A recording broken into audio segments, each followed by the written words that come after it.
posées à l'avance et celles qui seront formulées pendant cette séance vont trouver leur réponse sur la page web du projet. L'adresse va vous être projetée à quelques reprises. Donc, je vais passer à la prochaine diapo. Je vais donc vous présenter l'ordre du jour. On aura dans un premier temps un mot de bienvenue de Mme Moserol, que je vais vous présenter dans quelques instants. On aura après ça une période de 40 minutes de présentation. Il y aura deux présentations. Une présentation du service d'urbanisme et de mobilité de la Ville de Montréal et également une présentation d'une représentante de Mobilisation 6600 Parc Nature Mercier-Hochelaga Maisonneuve, que je vais appeler pour la suite des choses Mobilisation 6600. On aura avec ces deux présentateurs un panel de discussion au cours duquel on va répondre à des questions qui ont été posées à l'avance.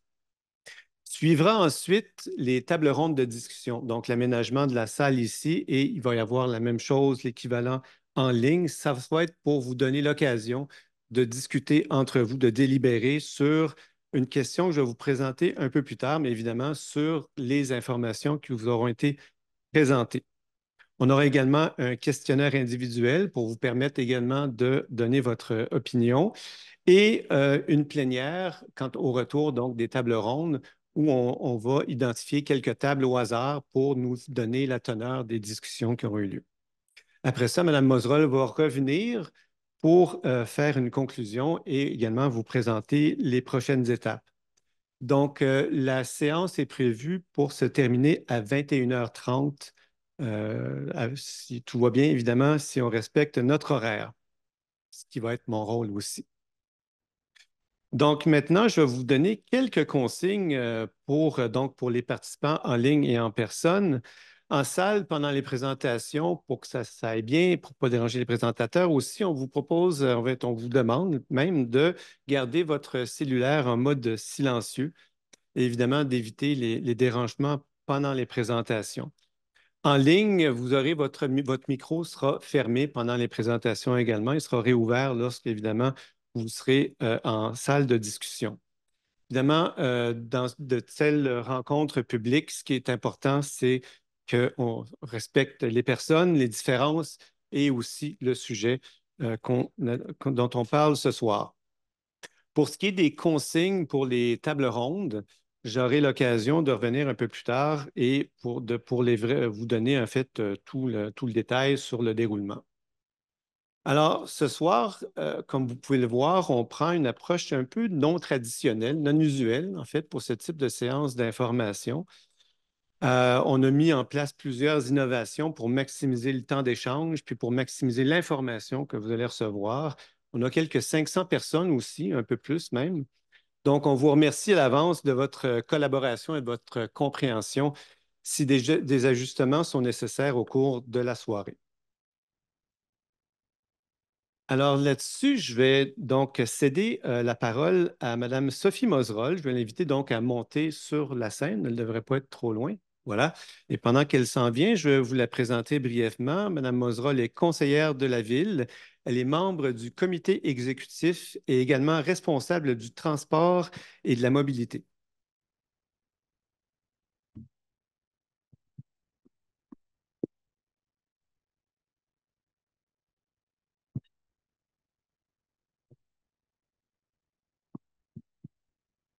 Ben, bonsoir tout le monde. Merci de vous être déplacés en si grand nombre. On fait ça le comble, puis il y a énormément de gens qui sont avec nous en ligne.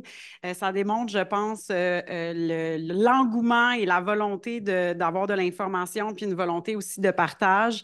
On est vraiment content à ce stade-ci de venir vous voir. L'objectif de la rencontre, là, c'est vraiment, il y a 4 objectifs. De vous présenter évidemment là, notre vision d'aménagement du secteur, de vous soumettre aussi différents scénarios qui sont en analyse pour qu'on puisse échanger là, sur ces scénarios-là. Jacques l'a mentionné, mais il y aura aussi un moment dédié à la mobilisation 6600 pour qu'elle puisse exposer là, ses préoccupations sur les projets prévus dans le secteur et, comme ça a été mentionné, qu'on prenne le temps aussi d'entendre, de vous entendre sur les aménagements qui sont prévus. Donc, je le réitère, l'objectif aujourd'hui, c'est vraiment de vous entendre. C'est un premier moment, c'est une première étape. L'intention, c'est de multiplier ces espaces-là d'échange, de poursuivre le dialogue au cours des prochains mois. On prévoit d'autres séances. Il y a un sondage en ligne aussi qui va être déposé. Puis évidemment, mais comme on est encore au début de la conception, la ville, elle, va poursuivre certaines analyses, va poursuivre certaines démarches là, pour qu'on puisse raffiner les scénarios. L'objectif étant d'arriver à un scénario privilégié cet automne. Euh, je tiens à vous dire à quel point on est soulagés, nous aussi, de pouvoir venir vous présenter l'état actuel de nos réflexions. On ne se cachera pas qu'il y a beaucoup de rumeurs, d'informations partielles, d'inquiétudes qui circulent depuis plusieurs mois sur les projets. On sent là, cette inquiétude-là, puis je tiens quand même juste à vraiment vous réitérer le fait qu'on la comprend. Ça fait depuis 2019, en fait, que la Ville n'a pas eu l'occasion de vous revenir sur l'état d'avancement des discussions. Pour deux raisons, en fait. La première, c'est qu'il y a eu une entente de confidentialité qui a été en vigueur pendant plus de 2 ans en lien avec le projet du REM. Donc, il y avait une entente de confidentialité qui liait la ville et ses DPQ infra dans le temps où le REM là, devait passer par le secteur. Et vous n'êtes pas sans savoir pour la majorité d'entre vous qu'il y a aussi un litige en cours avec Raymond Logistique. Cela étant dit, les discussions se passent bien.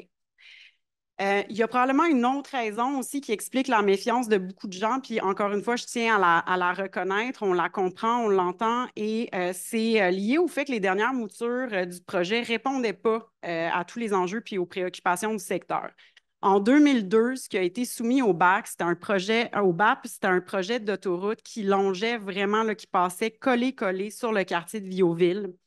En 2019, la proposition qui a été soumise à l'OCPM, évidemment, là, incluait, on l'a vu souvent passer cette image-là, une boucle autoroutière dans le boisé Steinberg. Donc aujourd'hui, on veut vraiment rompre avec ces visions-là. On veut venir présenter une nouvelle vision qui a été élaborée d'une part là, en prenant en considération les recommandations de l'OCPM de 2019, mais qui est aussi portée par une vision qui est plus large, qui embrasse l'ensemble du secteur pour qu'on ait vraiment un déploiement des projets qui soit cohérent avec vos attentes comme citoyens et citoyennes, puis qui soit cohérent aussi là, avec les orientations de la ville. Et ça va impliquer là, différents projets de réaménagement.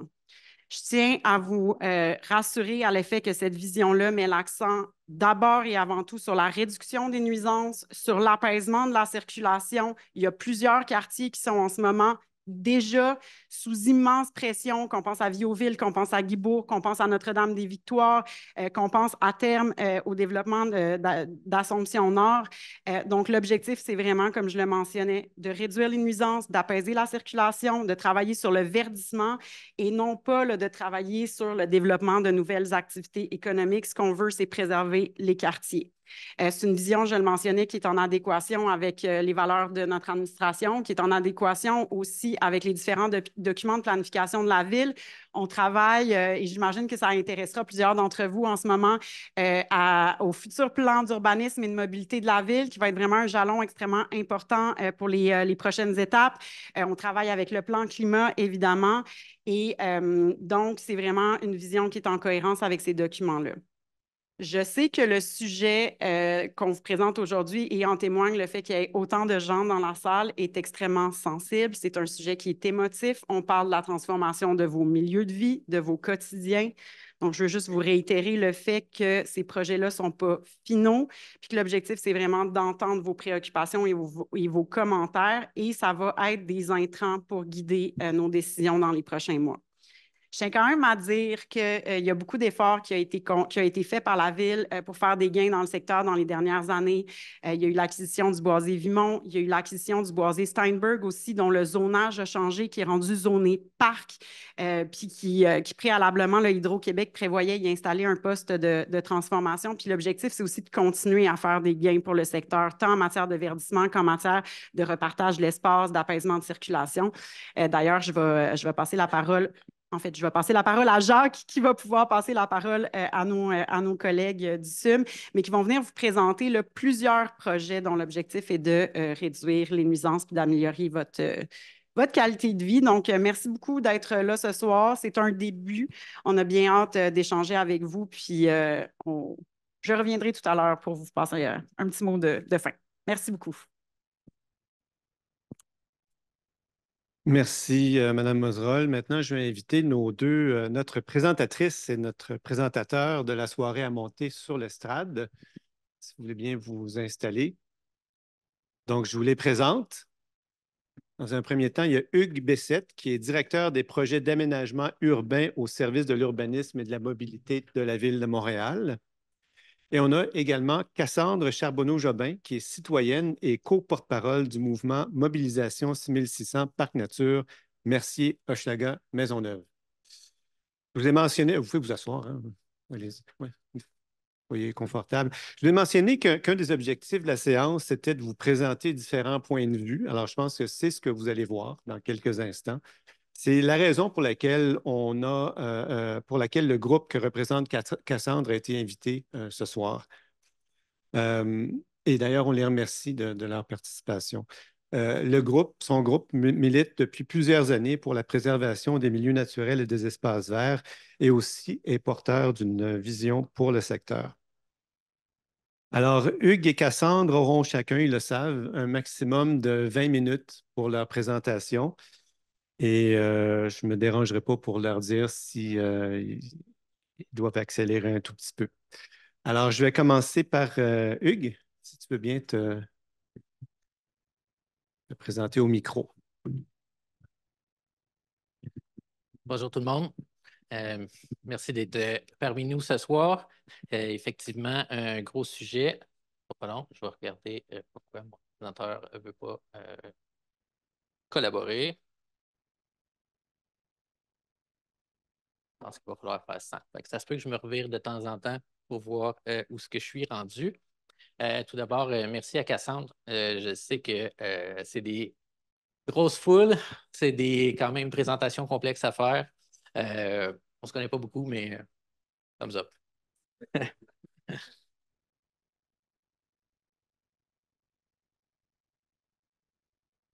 Ouais, c'est bon. Donc, on va refaire tantôt, on va ramener, ah oui, excusez. On va ramener tantôt la question, mais on souhaitait quand même vous la mettre dès le départ, pour que vous la gardiez en tête, tant pendant la présentation que je vais faire que celle que Cassandre va faire. Mais sur les tables, on vous a laissé des documents, puis la question qui va être adressée, c'est vraiment quels sont les effets anticipés sur votre quartier, sur votre communauté, puis sur l'environnement de chacune des alternatives. Donc, super important, gardez cette question-là en tête pendant qu'on vous adresse les différentes présentations.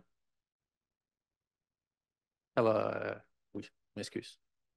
Il y a des gens prêts, frais et dispo qui vont s'occuper de ça.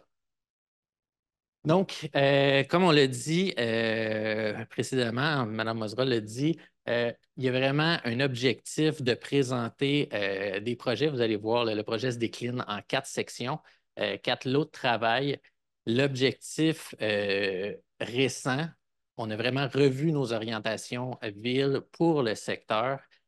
Il y a eu beaucoup de discussions par le passé dans l'optimisation. Comment on peut optimiser la mobilité, comment on peut optimiser le secteur. Il y a vraiment un changement qu'on veut mettre en place de arrêter de parler d'optimisation puis de parler un peu plus d'amélioration des milieux de vie. On veut s'assurer de réduire les nuisances, mais comment réussir à faire cette réduction de nuisances-là? Comment développer une mobilité durable dans le secteur, tant pour les piétons, les cyclistes. Il y a vraiment des bris de continuité dans nos réseaux à cette hauteur-là. Donc, puis il y a évidemment la création, protection et connexion des espaces verts. Il y a plusieurs espaces verts dans le secteur qui sont détachés les uns des autres. On a pu aller se promener récemment, puis il y a vraiment des obstacles pour traverser d'un secteur à l'autre, par exemple des voies ferrées. Donc, comment on pourra aménager de façon sécuritaire ces milieux-là.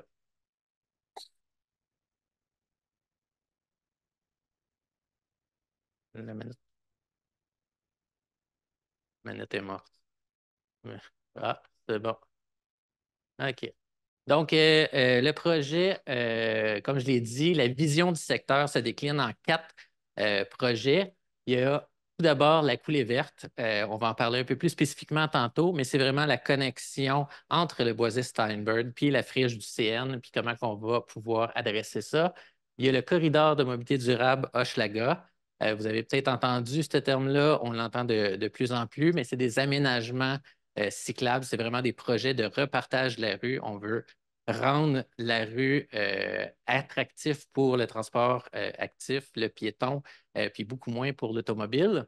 On va travailler l'axe Dixon qui sera interrompu par le fameux lien Assomption-Souligny. Puis dans le projet de l'Assomption-Souligny, justement, il y aura l'ajout également d'une coulée bleue parce qu'on veut mettre en valeur les eaux de pluie qui sont problématiques pour le secteur.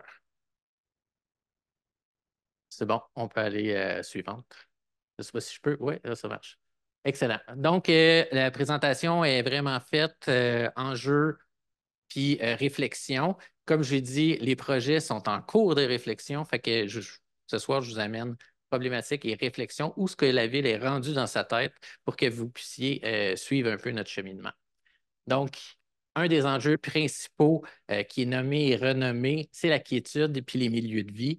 Donc, 4 secteurs importants autour du secteur industriel, Assomption-Nord, Notre-Dame-des-Victoires, Guibourg, Viauville. Puis évidemment, il y a le Boisé Steinberg puis la Friche qui sont vraiment des icônes du secteur. Évidemment, il y a des problématiques de circulation. On le sait, le secteur Notre-Dame, Dixon sont problématiques. Cette problématique-là va s'accentuer avec les années.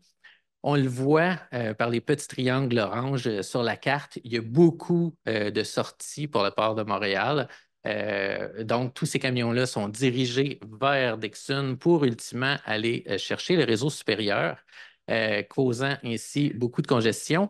Puis, on le voit, il y a une autre petite flèche plus petite, qui est la nouvelle voie temporaire qui est la continuité un peu du viaduc qui a été construit récemment par le Port de Montréal. Donc, ces 3 amenées-là dans Dixon vont juste exacerber la problématique de congestion.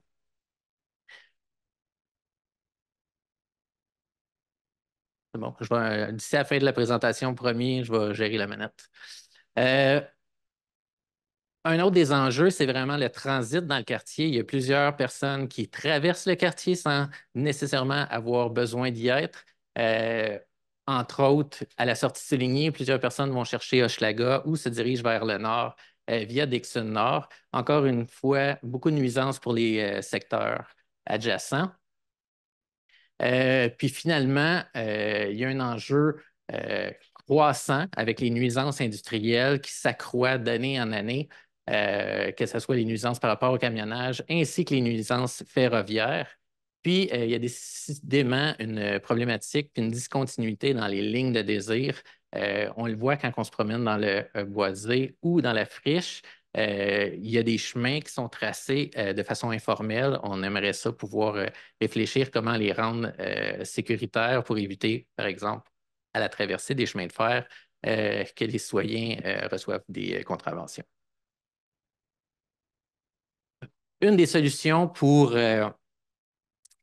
adresser ces situations de congestion-là. Puis ces situations de congestion-là ont un impact pas seulement local. Ce n'est pas parce qu'on dit c'est congestionné sur Notre-Dame ou c'est congestionné sur Dixon que ce l'est seulement là. Il y a vraiment un éparpillement du trafic dans les réseaux locaux. Donc, la stratégie qu'on a en tête présentement, c'est une stratégie en 2 étapes. La première, c'est de vraiment canaliser les mouvements camionnage pour les envoyer directement sur le réseau supérieur. On ne veut pas les voir dans les rues locales, on ne veut pas les voir dans les quartiers. Donc, comment qu'on y arrive? Bien, il faut offrir une route attrayante puis optimisée sans interruption directement du port de Montréal via son viaduc qu'on voit au bas de l'écran, puis un lien qui s'en va directement sur l'autoroute. Ce qui va nécessiter une interruption de la rue Dixon, parce qu'on ne veut pas mettre de feu de circulation ou d'intersection, parce que ça va briser l'efficacité qu'on cherche à atteindre pour éviter justement l'arrêt des camions puis le redépart. Fait que comment on fait pour transformer un lien comme Dixon en lien permanent et performant? Évidemment, quand on va réfléchir cette stratégie-là, ben, il faut la penser en 2 temps, comme j'ai dit. Puis là, en deuxième temps, c'est bien de rendre un secteur attrayant. pour le camionnage, il faut s'assurer qu'ils deviennent non attrayants pour les rues locales puis les secteurs adjacents. Donc, il va falloir réfléchir vraiment à des solutions pour interrompre le transit dans les rues adjacentes, puis en profiter pour faire un meilleur partage de la rue. Ça veut dire réduire le nombre de voies dans les rues qui restent. Je vais l'expliquer un peu tantôt, mais le projet Hochelaga a une réduction du nombre de voies pour s'assurer que la rue Hochelaga n'est plus intéressante pour le camionnage. C'est la même chose pour Dixon, qu'on parlera un peu plus loin. Un des éléments aussi qu'on a remarqué dans le secteur quand on a fait l'inventaire, c'est que vraiment, il y a un déficit de réseau cyclables et piétonniers dans le secteur. On a le secteur industriel. Oui, il y a des chemins formels, on peut suivre les voies ferrées, mais définitivement, il y a des bris par rapport, par exemple, au réseau cyclable. Il n'y a pas de réseau cyclable sur Hochelaga. Le rêve Souligny qui est brisé puis qu'on ne peut pas vraiment l'utiliser dans toute sa continuité pour aller rejoindre les différents secteurs. Donc, ça aussi, c'est un des éléments qu'on devra regarder. Ce qu'on est après à regarder, c'est vraiment d'assurer les connexions qui sont manquantes. Donc, c'est la mise en œuvre du projet Hochelaga, c'est les connexions du rêve Souligny, la connexion sur Notre-Dame et des liens nord-sud via Dixon et Assomption. Un des enjeux également qu'on a dans l'équation quand on réfléchit le projet, qui est souvent moins entendu parce qu'on en parle moins, on parle beaucoup de mobilité, mais c'est important de parler des surverses qui arrivent dans le secteur. Le secteur Assomption est vraiment déficitaire par rapport à la qualité de ses conduites qui gèrent les eaux sanitaires. Donc, pas des belles eaux, les eaux sanitaires, sont mélangées avec les eaux de pluie. Il faut vraiment qu'on sépare ces eaux de pluie des eaux sanitaires parce que présentement, à chaque fois qu'il pleut très fort, les eaux sanitaires se ramassent au fleuve. Chaque année, c'est 200 piscines olympiques d'eau usée qui est rejetée au fleuve. Euh, donc, c'est vraiment une correction importante qu'on souhaite faire dans le secteur parce que d'un point de vue environnemental, on repassera. Également, il y a la continuité puis la liaison entre les différents espaces verts qu'on a identifiés, qu'on aimerait traiter comme enjeu. Pour réussir à faire ça, deux projets. Le projet qu'on a appelé la coulée verte. Définitivement, on veut protéger un maximum des espaces verts, mais également, il va falloir réfléchir comment on aménage les espaces verts parce que on a besoin d'arbres, pas juste à la hauteur des friches puis du boisé, on a besoin d'arbres sur tout le secteur. Puis, et finalement, une des opportunités qu'on aura, c'est la mise en valeur des eaux pluviales. Si on sépare les eaux pluviales des eaux sanitaires, et on va pouvoir les remettre en valeur, recréer des petits ruisseaux, rivières, bassins de rétention. On parle beaucoup de ville-éponge. C'est vraiment ce qu'on souhaite mettre en lumière. Ça pas long. Un petit peu de salive. Donc, si on parle un peu plus spécifiquement des 4 projets, si on parle tout d'abord de la coulée verte, on le voit aujourd'hui, plein de chemins informels, plein de sites que les gens occupent, qui habitent. C'est génial, merci.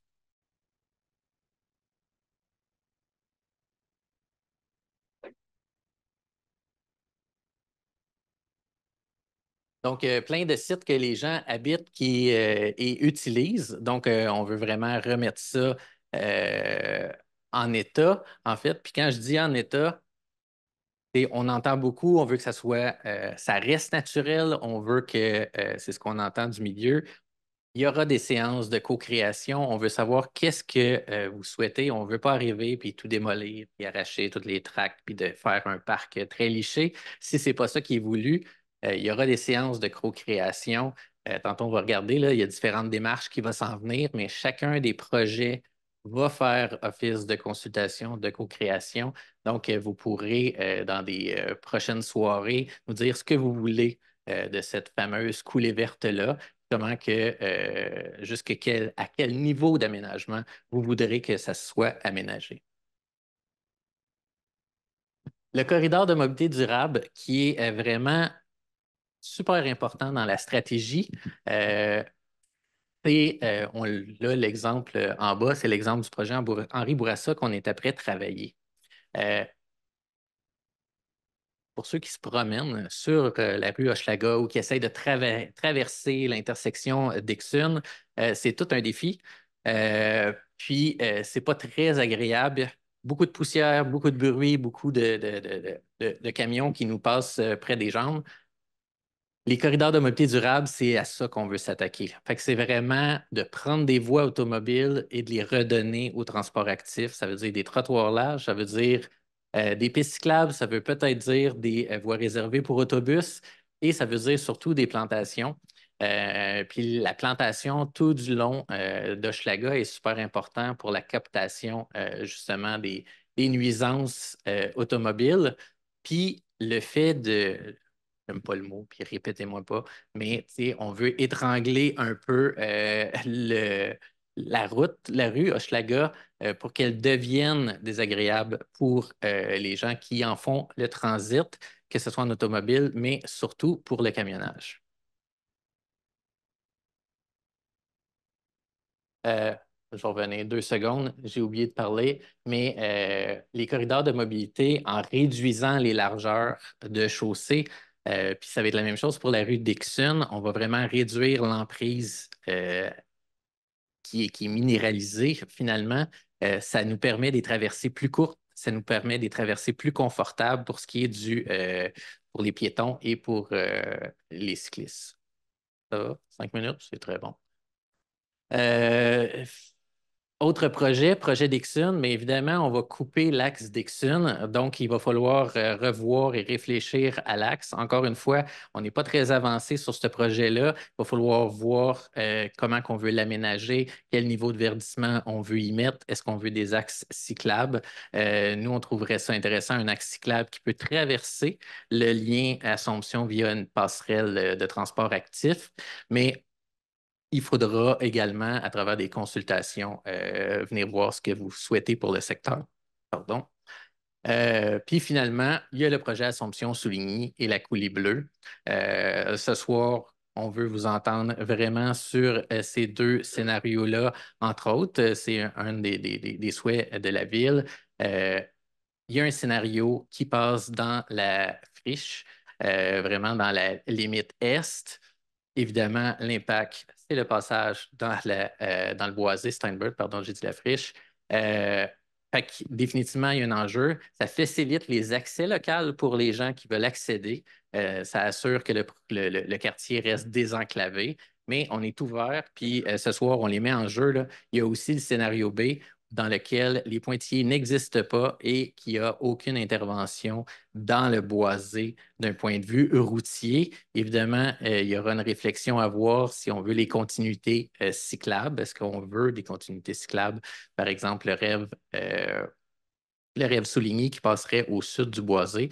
Mais finalement, c'est ça qu'on souhaite mettre en jeu ce soir. Fait que je répète en finissant les différents objectifs qu'on a avec ce projet-là. C'est vraiment l'amélioration des milieux de vie, réduction des nuisances, développement de la mobilité durable, création, protection, connexion des espaces verts, concertation du milieu, puis de l'accompagnement des entreprises existantes pour essayer d'améliorer les milieux de vie.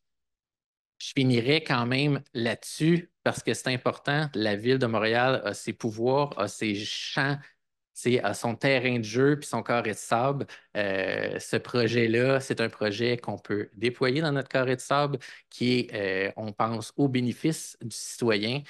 Puis, quand même, on croit que c'est des aménagements quand même chouettes pour le milieu. Mais effectivement, je vais laisser la parole à ma collègue pour la suite.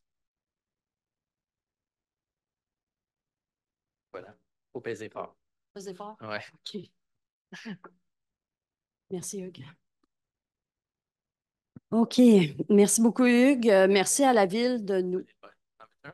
Le verre d'eau, je devrais être correct avec ma bouteille, mais si jamais tu me vois souffrir, je compte sur toi.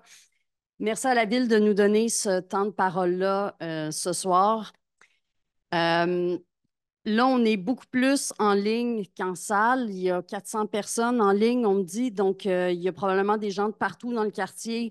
Il y a certainement des gens des enclaves d'Aigues-Beauclair, Guibourg, qui sont là en ligne. Il y en a peut-être quelques-uns dans la salle aussi. Il y a des gens d'Hochelaga Maisonneuve et certainement Notre-Dame-des-Victoires qui ont des attentes très grandes d'apaisement des quartiers. Et je pense que c'est important de reconnaître que ces quartiers-là doivent être apaisés. Tous les quartiers doivent être apaisés. La rue d'Exune doit être apaisée. Après, nous, on n'est pas tout à fait d'accord avec la manière. On pense qu'il y a d'autres façons de faire, puis on est ici ce soir pour l'exposer. Vous pardonnerez le caractère un peu brouillon de la présentation. On a su il y a à peine 3 semaines qu'on pourrait y participer, puis on a eu la confirmation il y a à peu près 2 semaines, mais sachez qu'il y a énormément de gens qui ont mis beaucoup d'efforts et de temps pour arriver à quelque chose de présentable. C'est un travail collectif comme tout ce que la mobilisation citoyenne fait. On est tous bénévoles, 100%.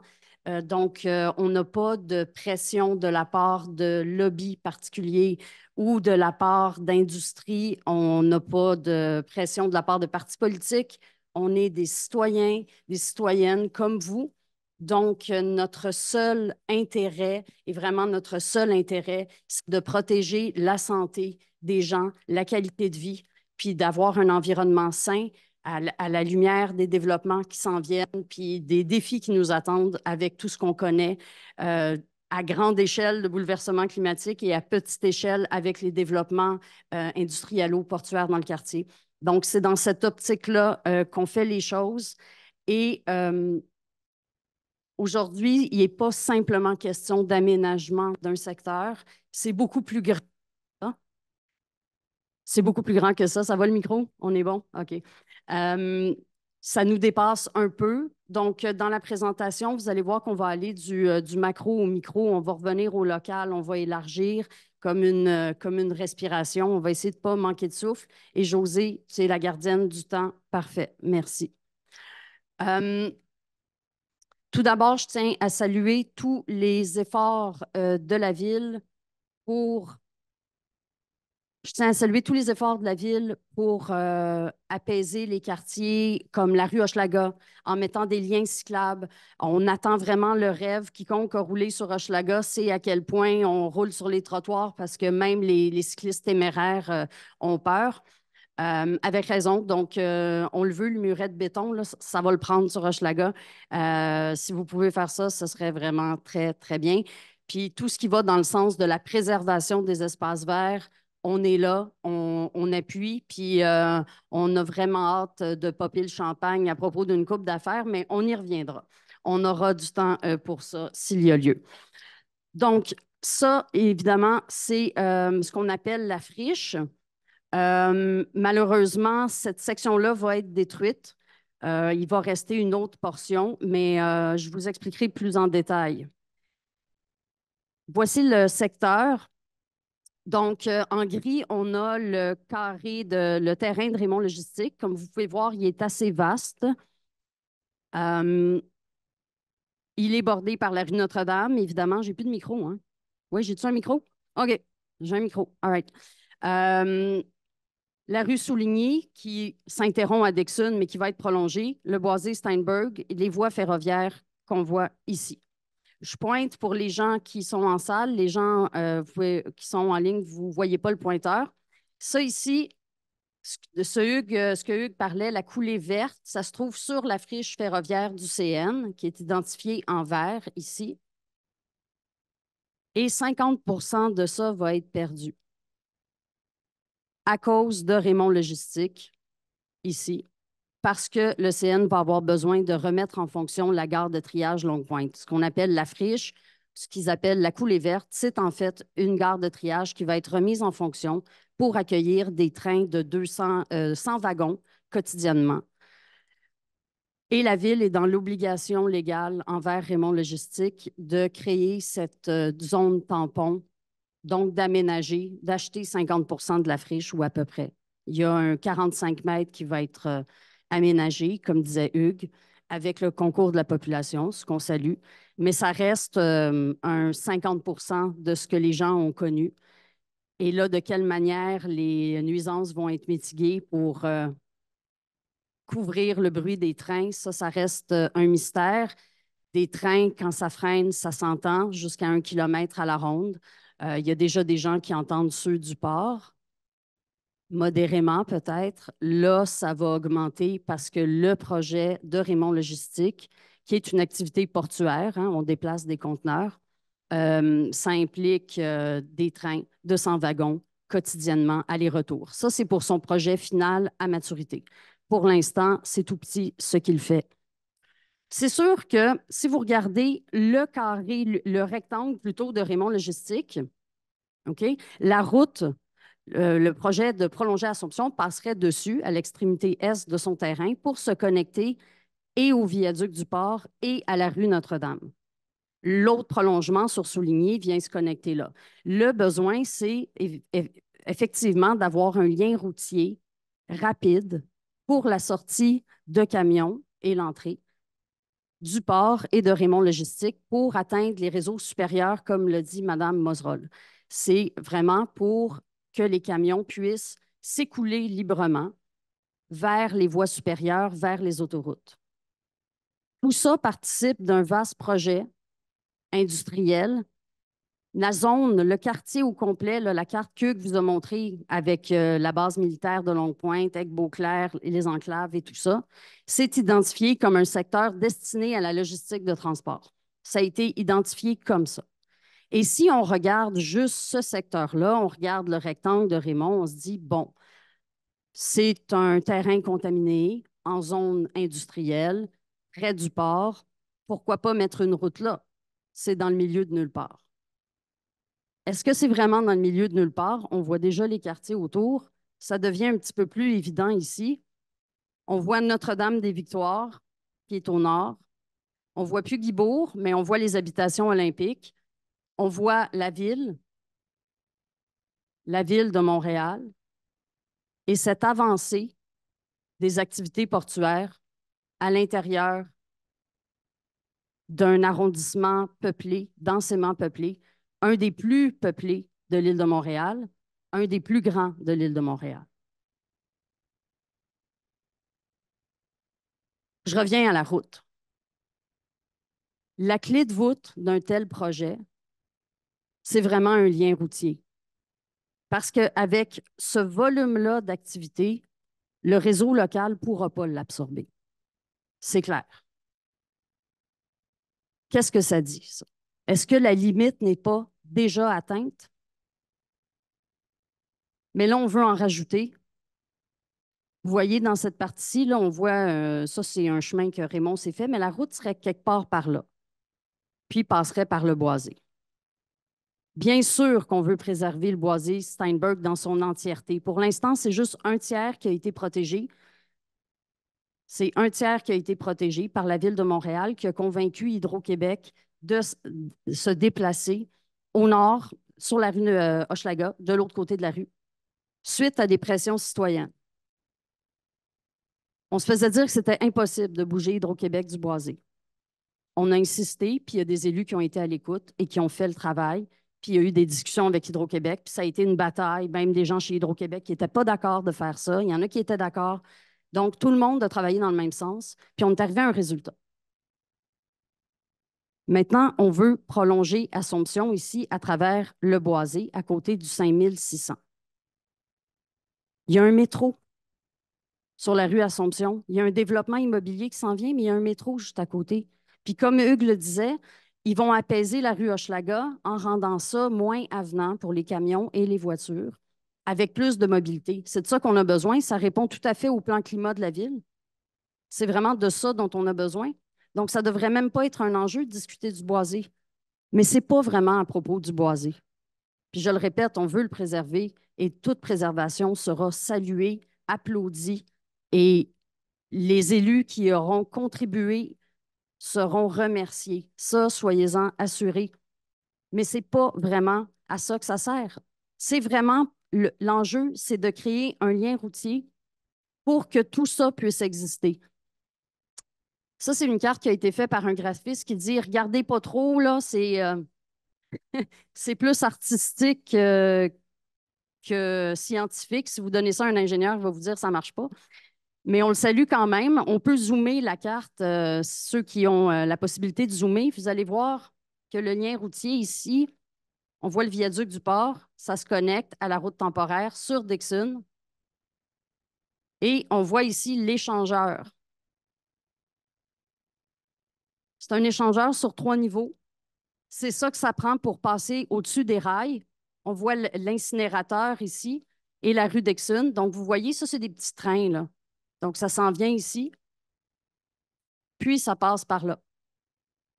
Tous les jours, 100 wagons qui rentrent, 100 wagons qui sortent, qui bloquent complètement l'intersection de Dixon. Donc, si la ville veut déconnecter Dixon à Souligny en cul-de-sac, c'est peut-être pour laisser passer les trains qui s'en viennent, parce que l'intersection va être bloquée de toute façon. Et évidemment, de déconnecter Dixon à Souligny, c'est extrêmement séduisant pour les gens qui habitent Dixon. J'ai visité des propriétés sur Dixon quand je cherchais à devenir propriétaire, puis c'est passant, c'est sûr. Fait que c'est sûr que de mettre ça en cul-de-sac pour les gens sur Dixon, ça va leur sauver bien de la circulation de transit, effectivement. Mais ils vont avoir des trains, puis des trains, ça rentre à n'importe quelle heure. Puis comme c'est tout près du terrain de Rébon Logistique, ça va rentrer sur les freins. Des trains qui freinent nuit et jour, puis un volume de camionnage augmenté, sursouligné. Donc, les gens de Guibourg vont avoir énormément de trafic. Pour ceux qui sont dans la partie nord de Guibourg, là, sursouligné, ça va y aller. Puis le vide laissé sur Notre-Dame va très rapidement être rempli, soit par des voitures, soit par différents camions. Il y a beaucoup de gens qui sont sous l'impression que ce projet-là, le viaduc du port, la route temporaire, le prolongement Assomption-Souligny, c'est pour désengorger Notre-Dame, c'est pour enlever des camions. Oui et non. C'est pour les concentrer tout en même place, mais c'est aussi pour les augmenter. Puis il y a des camions qui vont continuer à circuler sur Notre-Dame. Ce n'est pas pour qu'il n'y ait plus jamais de camions sur la rue Notre-Dame. Puis j'ai resté Cuvillier, Notre-Dame pendant 4-5 ans. C'est quelque chose, la rue Notre-Dame. Ça aussi, ça mériterait d'apaiser. Fait que la véritable solution passe peut-être par un apaisement de la rue Notre-Dame, par un réaménagement complet qui inclut du transport collectif, efficace, qui s'intègre bien dans les milieux, un tramway au sol. Il y a une bande verte. On peut enlever les trottoirs. On peut aller gruger les trottoirs sur Notre-Dame. Il n'y en a pas de demande pour marcher sur Notre-Dame. C'est pas avenant.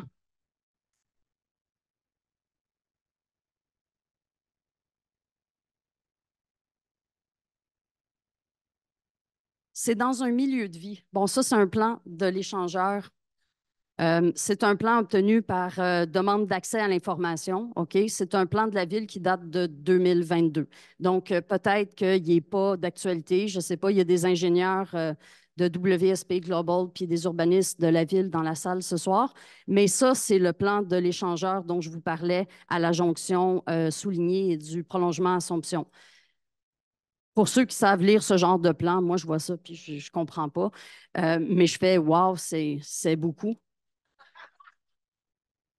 Ça, c'est un autre graphiste qui a dit, je m'excuse, je n'ai pas eu le temps de faire une modélisation 3D. Ça va prendre vraiment plus de travail que ça, mais je peux faire un dessin. C'est un dessin inexact parce que la route, elle traverserait directement chez Raymond, puis les conteneurs ne sont pas orientés comme ça tout à fait. Mais il a imaginé que le terrain était à pleine capacité, fait qu'il l'a rempli de conteneurs, puis il nous a fait un dessin pour qu'on puisse figurer comment est-ce qu'on passerait au-dessus des rails si le projet Assomption Souligné se réalise. Donc, c'est ça qui s'en vient. Je ne sais pas de quelle manière ça va apaiser le quartier Notre-Dame-des-Victoires d'avoir une structure en hauteur comme ça, à proximité d'un milieu de vie.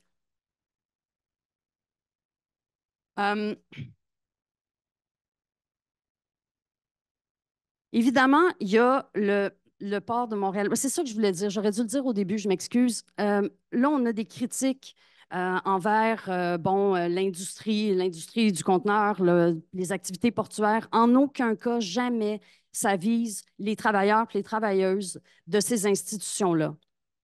Jamais. ça, il faut le mentionner, c'est vraiment les projets eux-mêmes qui ne s'intègrent pas dans un milieu de vie. L'Observatoire des milieux de vie, c'est une chaire de recherche. La Ville lui a commandé une étude, OK? Et ils ont dit que c'était très difficile de faire cohabiter des activités portuaires de cette ampleur avec les milieux de vie, et ça partout dans le monde. Puis le secteur qui est à l'étude, c'est un des pires qu'ils ont étudiés en termes de cohabitation avec les nuisances actuelles et celles à venir. Donc, il faut en prendre en compte. On a des îlots de chaleur faramineux dans le quartier et des conséquences immenses sur la santé. Et là, je salue le travail de Dr. Chloé Leflot, qui travaille à l'hôpital Louis-Hippolyte, qui est ici dans la salle ce soir, qu'on ne connaissait pas il y a quelques semaines, et qui nous a fourni un document. Les impacts sur la santé sont très importants. Il y a énormément de vulnérabilité dans le quartier sur la santé. On est plus à risque de maladies cardiaques, pulmonaires et autres. Tout ça va être considérablement augmenté et ça participe de quelque chose de plus large qui s'appelle le projet Avantage Saint-Laurent, qui est finalement de transformer le fleuve en autoroute à conteneurs. Donc, la ville a énormément de pression pour réaliser ça. C'est pas pour rien que Hugues parlait de leur petit carré de sable et tout. Eux sont responsables de l'aménagement et de dealer avec les problèmes que ça va créer. Donc, nous, ce qu'on dit à la ville, c'est comment est-ce qu'on peut vous aider à nous aider pour améliorer nos milieux de vie. Là, il reste combien de temps? Il reste 3 minutes. On va passer rapidement. Il y avait toute une slide sur la différence entre le rêve et la réalité, là, le viaduc portuaire, puis ce que ça donne. Bon, ils ont coulé des morceaux de béton pour installer des bancs, histoire de profiter. Bon. Est-ce que c'est ça qu'on veut? Nous, on dit non. Évidemment, on présente une autre vision. Boisé Steinberg, très animé l'été, on fait des activités. Il va y avoir une semaine d'action. On vous invite à y participer, tous et toutes. Il y a eu du théâtre, des ambulatoires. On a fait du cirque. Ça, c'était le terrain de Raymond Logistique avant qu'il s'installe. Ça, c'est l'image de Montréal pour moi, bien plus que une ville qui est au service de l'industrie du conteneur. C'est ça que je veux voir, c'est ça qui crée une communauté, c'est ça qui fait qu'on a une communauté en santé, vivante. Quand on revient de chanter sur une chorale où on a fait une chaîne humaine pour pas qu'il y ait une gare de triage qui se réinstalle à cause de Raymond Logistique et de l'expansion du port, ben on n'est pas déprimé, bien au contraire. Quand on fait une plantation dans le boisé Steinberg, là où passerait la route Assomption, quand on revient chez nous, là, garde-les tes pilules. Moi, je vais bien, là. Tu sais, c'est une communauté qui se développe autour de ça. C'est des efforts mis en commun. C'est l'intelligence collective à l'œuvre. Je pense qu'avec ce qui s'en vient dans la vie, on va avoir besoin de ça. Bon, ça, c'est pas tant pour vous montrer des gars tout nus, mais un peu quand même. C'est, c'est plus pour vous montrer la différence d'échelle entre le développement prévu. Ce n'est pas à échelle humaine. C'est pas un développement à échelle humaine. De quoi on va être fier plus tard, puis qu'est-ce qu'on va laisser? Est-ce que c'est un milieu de vie en santé, vivant, ou ça va être de l'asphalte puis des conteneurs? Puis je reconnais l'importance du port de Montréal et de l'industrie portuaire. Je salue Christine Beaulieu. Là. Je sais qu'elle va me chicaner parce que j'ai dit que le viaduc était laid. Elle va dire que je suis méchante. Mais viens marcher, Christine. On va y aller dans la friche. Elle a dit oui la dernière fois, puis on va prendre rendez-vous. On va y montrer. C'est ça qu'on veut. Il y a des espèces d'oiseaux, faune, insectes. Je passe rapidement parce que le temps s'écoule. Puis, je me dis, on ne peut pas avoir tort de demander ça, de demander un milieu de vie sain. Regardez l'exemple de la promenade Belle-Rive. Ça a été gagné par une lutte citoyenne. C'est un terrain du port. Est-ce qu'il y a une seule personne aujourd'hui qui regarde la promenade Belle-Rive puis qui se dit, hey shit, on a manqué notre coup, on aurait pu mettre des conteneurs. Là, on est poigné pour une Christie de belle place avec un accès au fleuve. Personne.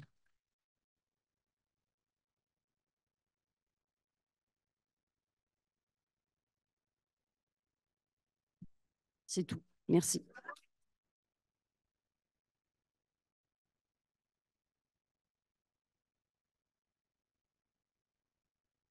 Bon, Bon, merci beaucoup. Très bien, merci. On va ramener les chaises. On a un petit réaménagement de salle à faire ici pour la prochaine étape. Si vous voulez bien amener votre chaise ici, voilà. Merci à vous deux pour les présentations. Euh, Vous avez été nombreux à soumettre des questions à l'inscription. Donc, on en a reçu au moins une centaine, sinon plus. Et ce qu'on a fait, donc, ça a été de procéder à un regroupement par thème de ces questions-là. Et on a produit une synthèse. Je remercie d'ailleurs Marie-Ève Maillé, qui était quelque part dans la salle au fond, qui a grandement aidé là, à réaliser ce travail-là. Donc, à partir de ça, on a fait une liste de questions. Donc, ce sont les questions qu'on a reçues. On ne les a pas inventées.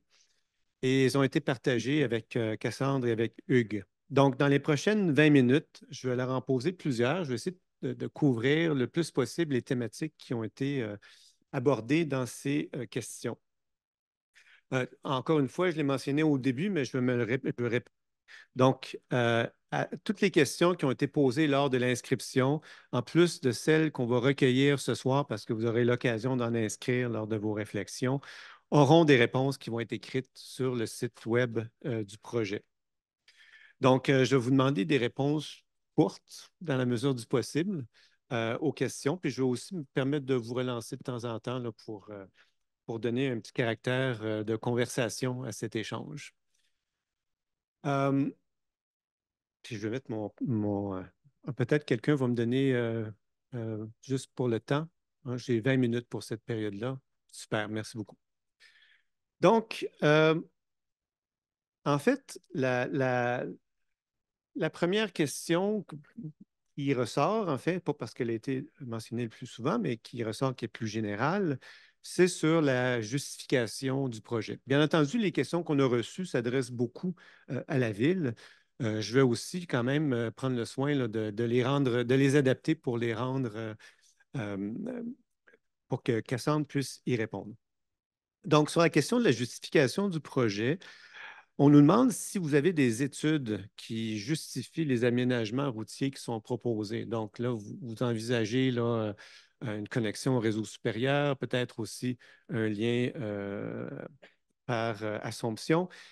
Est-ce que vous avez des données qui justifient en fait le volume de camionnage et la nécessité d'avoir de tels aménagements à la ville? Ça fait longtemps. Oui, on va changer, on va s'échanger le micro, c'est bon.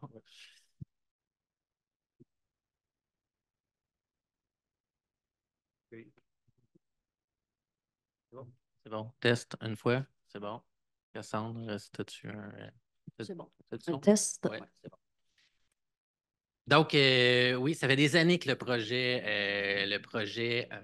est sur la table. Ça a débuté avec le projet Notre-Dame en 2002. Il y a eu multitude d'études concernant les débits, des modélisations pour voir comment on pouvait optimiser le secteur, combien de camions qu'on pourrait passer sur Notre-Dame, combien de camions on peut passer sur Dixon.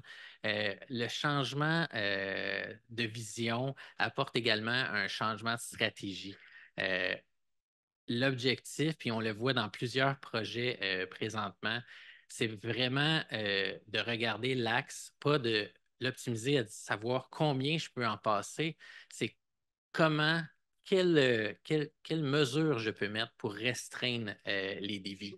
Donc, on va travailler dans les prochains mois à élaborer justement ces fameuses stratégies-là, comme le retrait de voies, comme des rétrécissements, des saillies, la mise en œuvre de boisés. Donc, c'est vraiment l'objectif de contraindre le trafic. Fait que, de dire, est-ce qu'on a des débits actuels? Ben oui, on en avait dans le passé. Est-ce que c'est ces débits-là qu'on veut passer aujourd'hui? Absolument pas. Notre stratégie, c'est justement de sortir les véhicules du quartier. Donc, l'approche est tout à fait différente. Pour les deux axes là, que vous proposez, parce qu'il y en a un, dans le fond, c'est une connexion avec Souligny, puis l'autre, c'est une connexion avec Assomption. Est-ce que vous avez donc des, des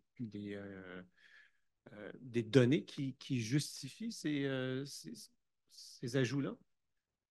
En fait, ce qu'on veut faire avec le lien Souligny-Assomption, c'est vraiment de transférer la demande qui est actuellement sur Notre-Dame. On le voit qu'il y a déjà des enjeux de congestion. On sait aussi qu'il y aura des augmentations des nuisances industrielles par rapport aux camions. Donc, le projet qui est souhaité, c'est vraiment de mettre de l'avant un lien efficace qui n'est pas le cas pour Dixon. Présentement, Dixon, beaucoup d'entrées charretières, des feux de circulation. On a vraiment des enjeux à valoriser cet axe-là pour le camionnage. On le voit même avec la route temporaire qui a été construite à la sortie du viaduc. Les gens l'empruntent pas vraiment, puis ils continuent à utiliser les multiples sorties du port parce que le lien n'est pas efficace. Fait que c'est vraiment dans un objectif de rendre ça efficace pour les besoins du port actuel et futur. OK. Cassandre, de votre côté, en fait, c'est assez clair que, dans le fond, vous proposez de ne pas avoir un nouvel axe routier. Hein, c'est ce que je comprends de votre présentation. C'était votre première diapo même. Et donc, est-ce que vous ne craignez pas, dans le fond, que tout ce qui se développe autour amène justement dans les quartiers environnants du passage, une augmentation du volume de camionnage dans ces quartiers-là, si dans le fond, il n'y a pas de nouvel axe comme vous le proposez, là?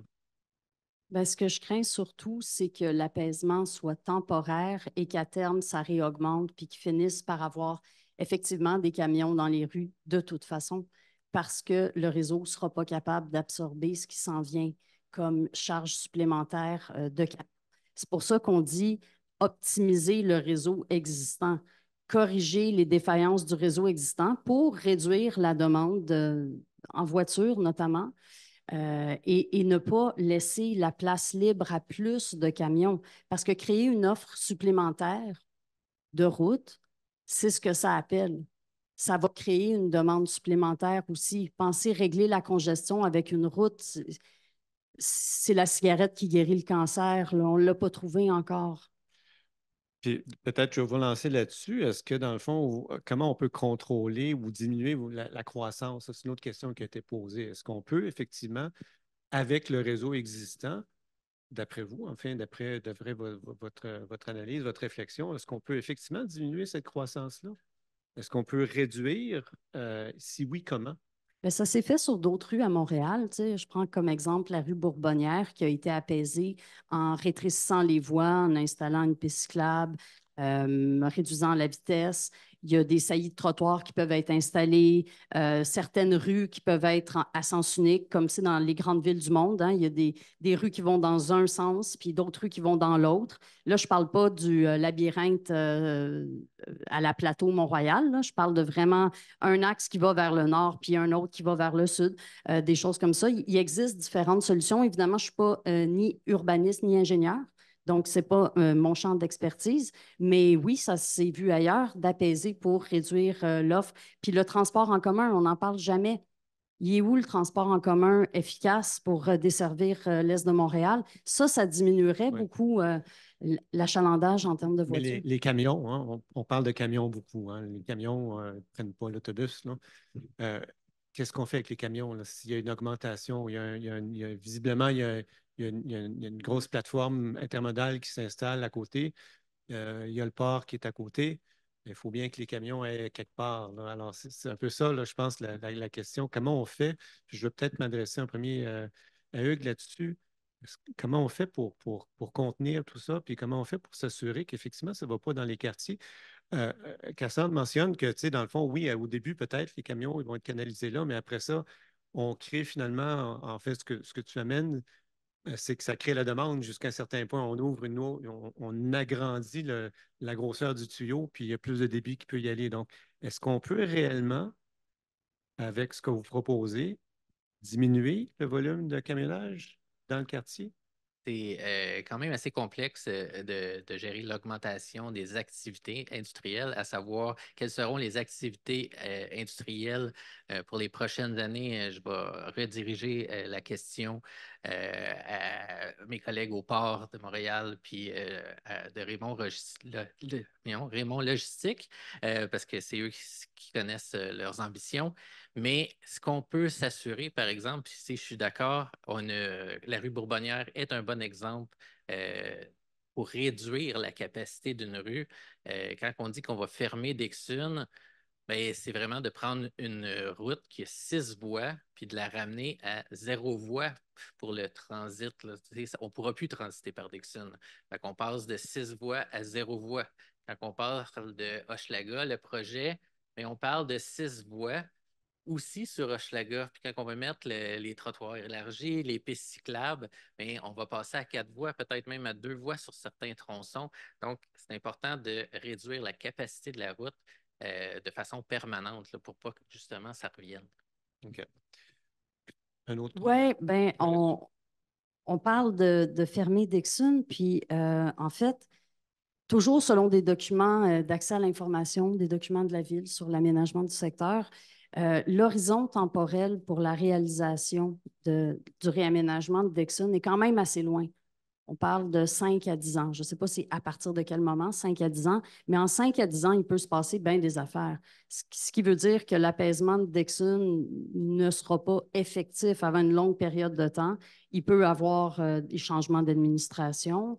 Il peut se passer beaucoup de choses. Donc, il se peut que ça n'advienne pas et que finalement, Dixon reste connecté, à souligner, d'une manière ou d'une autre, puis que finalement, ça fasse juste dédoubler, puis qu'on se ramasse avec 2 rues Dixon, parallèles l'une à l'autre. Hugues, est-ce que cette Exact. Mais préoccupation-là est justifiée? je comprends la préoccupation, effectivement. On a des élections à chaque 4 ans à Montréal. Fait que oui, c'est une préoccupation qu'il peut y avoir. Assurément, chacun des projets ont leurs échéanciers. Sophie Moserol parlait tantôt d'Hochelaga qui va commencer dès 25 pour s'en aller en 2026. Mais la fermeture sans réaménagement de la rue Dixon devra avoir lieu dès disons, le milieu de la construction du projet Assomption Souligny, parce que pendant les travaux de Souligny, il va falloir fermer Dixon de toute façon. Donc, l'objectif, c'est de travailler les 4 sections de projet de façon parallèle. On souhaite le faire en 5 ans. Ça va peut-être prendre 6 ans, mais définitivement, on souhaite ramener un échéancier plus agressif. Je vous amène maintenant, on va sortir du camionnage un petit peu, on en a parlé pas mal. Les espaces verts, ça c'est un autre point, je pense, qui est ressorti beaucoup dans les questions et dans les commentaires qu'on a reçus. Les propositions d'aménagement, une des questions qui a été posée, est-ce que les propositions d'aménagement routier entraînent la perte d'espaces verts et la coupe d'arbres matures? Je pense que c'est quelque chose que tu as indiqué dans ta présentation. Est-ce que tu peux dire à quelle échelle, en fait, c'est quoi l'importance là, de cette réduction-là des espaces verts qui est liée Bien, en fait, au on a, réaménagement? on a 2 scénarios qui sont très ouverts puis que vous pourrez commenter. Il y en a un qui ne touche pas aux espaces verts du boisé, tandis qu'il y en a un qui passe dans le boisé. C'est sûr que là, on n'a pas les tracés exacts, fait que c'est difficile de dire hey, c'est exactement 28 ou 15. On pense qu'on est capable de rentrer dans 15. On pense que ça va avoir l'impact sur une cinquantaine d'arbres matures si c'est ce scénario-là qui est choisi. Arbres qu'on peut déplacer. On l'a fait dans d'autres projets, on l'a fait sur Sainte-Catherine, on les a même déménagés temporairement pour les ramener sur le site un peu plus tard. Puis, d'un autre côté, il y a quand même 1000 arbres qui vont être plantés sur l'ensemble des projets qui, selon nous, arrivent avec un bilan relativement positif. Cassandre, je sais que tu as présenté beaucoup de photos d'espaces verts. Justement, c'est quelque chose qui vous tient à cœur. Euh, Considérant ce qui est présenté ici, dans le fond, la proportion potentielle qui serait réduite, les replantations, etc., comment vous réagissez à ça? Comment je réagis à ça? Ben, écoutez, ça se peut tout simplement pas. Si cet empiètement-là a lieu dans Steinberg, on le condamne, le boisé Steinberg, parce qu'il devient enclavé entre la rue Hochelaga, le nouveau boulevard Assomption et la voie ferroviaire des deux autres côtés. Donc, ça va devenir un boisé inaccessible et dans lequel il ne sera absolument pas agréable de se promener à côté d'un boulevard. Ça, c'est certain. Quant aux 50 arbres, bon, là, je comprends que c'est des 50 arbres matures parce qu'on en a planté à peu près 100, 125 à l'automne. Les citoyens en ont planté. Donc, ça fait plus d'arbres que ça à déménager. C'est un secteur qui est jeune, OK? C'est un secteur industriel renaturalisé. Donc, les arbres qui sont là sont tout jeunes. Il y a 20 ans, il n'y avait pas d'arbres. Donc, c'est un boisé qui peut devenir vraiment magnifique avec le temps. Donc, de l'amputer d'un autre tiers, ça n'a pas de sens. Ce n'est pas acceptable. Puis sur la question de l'enclavement, Hugues, est-ce qu'effectivement, avec la proposition que vous amenez, est-ce que ça rend cet espace-là inaccessible? Avec l'acquisition qu'on souhaite faire de la friche, assurément, si on veut connecter la friche au boisé, définitivement, il faut rentrer en négociation avec le CN, ce qui est déjà prévu. On a déjà annoncé nos couleurs au CN. Il va falloir aménager des chemins de traverse de la voie ferrée pour justement s'assurer que les gens qui occupent la friche puis qui se promènent dans le boisé puissent passer de un à l'autre. Ça prend des passages à niveau, assurément. OK. Sur la question, maintenant, on a parlé tout à l'heure aussi du transport actif et collectif. Comment les scénarios que vous proposez prennent en compte le transport actif et collectif? Notamment, je pense qu'une des préoccupations qui était évoquée, c'est les questions de sécurité, surtout avec le passage des camions, un plus grand volume potentiellement de camionnage. Comment ça s'intègre avec des questions, avec des aménagements pour le transport actif et en particulier la question de la sécurité. Donc, Hugues, si tu peux bien. Exact. Mais l'objectif du corridor de mobilité sur Hochelaga ou la réduction de Dixon, qui est les deux axes principaux qui a des piétons, en fait, qu'on souhaite faire traverser les intersections de façon plus sécuritaire. Il n'y a pas mille et une façons de sécuriser une intersection où il faut réduire la largeur. Fait que le retrait de voies sur ces axes-là, c'est une des grandes clés à la sécurisation. Chaque fois qu'on réduit les largeurs de voies, qu'on réduit le nombre de voies, on réduit les vitesses, on réduit les temps de traversée pour les gens. On a des programmes qui ont été mis en place aussi dans les dernières années pour donner plus de temps aux différents usagers plus vulnérables. Donc, c'est toutes des interventions qui vont être mises à l'œuvre. C'est tous des programmes qu'on va concentrer autour de ces axes-là pour sécuriser les fameuses intersections complexes. Tu as aussi parlé du transport actif, du transport collectif dans ta présentation. Comment vous voyez justement les scénarios qui sont proposés et les aménagements plus globaux qui ont été présentés là, par Hugues en matière de transport actif notamment? Ben, on les attend, on les applaudit, on les veut, youpi, bravo, continuez. Tout simplement. C'est ce que s'appelle une réponse courte. Merci beaucoup. Oui. La question des impacts maintenant. On sait que donc on ne fait pas de projet sans impact. Il y a toujours des impacts à tout ce qu'on fait. Comment et quand les impacts des propositions en termes de bruit, de poussière, d'îlots de chaleur, de santé publique et autres seront évalués dans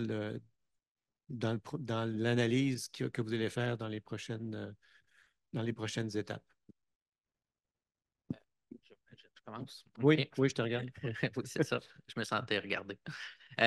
Oui, effectivement, on souhaite voir un avant-après. On a parlé tantôt de la SRP, on l'a presque, qui va pouvoir faire une étude pour nous accompagner. Mais également, la Ville souhaite pouvoir déployer certains senseurs dans le secteur pour voir qu'est-ce qui se passe présentement versus ce qu'on va gagner comme gain.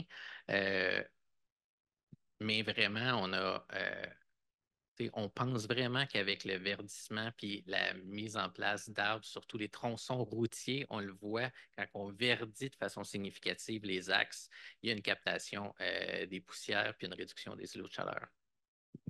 Cassandre, on va finir avec toi. Avez-vous des attentes particulières par rapport à ces études d'impact là, que la Ville devrait réaliser sur ces scénarios? Ben, on a demandé un BAP, on ne l'a pas obtenu. Bon, ça ne relève pas de la ville, mais bon. On a demandé une évaluation d'impact sur la santé, on ne l'a pas plus obtenu. Puis, planter des arbres le long d'une rue, c'est bien, puis il faut le faire, mais ce n'est pas ça qui soulage la santé. Ce qui soulage la santé, c'est vraiment d'avoir de réels espaces verts, de réels accès à la nature. Ce n'est pas pour rien que les médecins peuvent prescrire des bains de nature. Maintenant, je vois le docteur Chloé Leflot qui fait oui de la tête. Et ça c'est bon pour la santé physique, ça abaisse la pression artérielle et c'est bon pour la tête aussi parce que dans le secteur, on a un des pires taux, j'en parlais, de maladies pulmonaires, d'asthme, mais aussi de maladies mentales. Et les gens dans l'Est sont plus souvent hospitalisés pour ces problèmes-là, des problèmes de cœur, de respiration et des problèmes mentaux. Et le secteur est un des moins bien desservis en termes d'accès à des civières, des lits, tout ça, malgré la proportion d'usagers qui occupent les services. Et on connaît l'état du système de santé. Donc, la conclusion dans le document que Chloé Leflot nous a préparé et qu'on rend disponible, hein, si vous voulez, vous avez juste à nous écrire à la mobilisation sur Instagram, Facebook, Twitter. Vous nous écrivez, on vous envoie les documents dont on parle. Sa conclusion à Chloé, c'était vraiment la population est déjà vulnérable. Là, on propose de rajouter des nuisances en rajoutant du camionnage, des trains, une vaste expansion portuaire. Et les hôpitaux étant ce qu'ils sont, ça ne fonctionne plus. Donc, on court à la catastrophe de cette manière. Il faut parler prévention, puis la prévention, c'est les milieux de vie. C'est la qualité des milieux de vie. Donc, oui, les espaces verts, il faut les préserver, puis pas juste des petits bouts. Merci beaucoup. On va prendre les applaudissements pour les deux. Merci beaucoup de vous être prêté à cet exercice-là. Merci beaucoup pour vos présentations aussi. Je pense que ça va être, c'est des informations, je pense, qui vont être très utiles pour la deuxième partie de notre rencontre dont je vais vous parler dans quelques instants. Alors, merci encore à vous deux. Merci. Votre travail est terminé ce soir. Merci.